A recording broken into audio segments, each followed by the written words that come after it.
சந்ததம் உன்னை நடத்திடும் சத்திய தேவன்.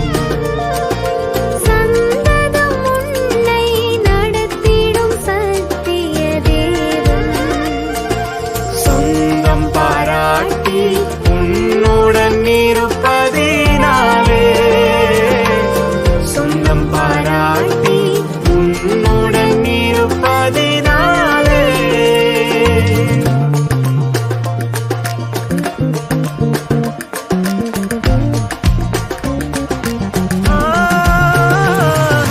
துதிசை மனமே நீதம் துதிசை, துதிசை இம்மட்டும் நடத்தின தேவனே, இன்றும் என்றும் நன்றி.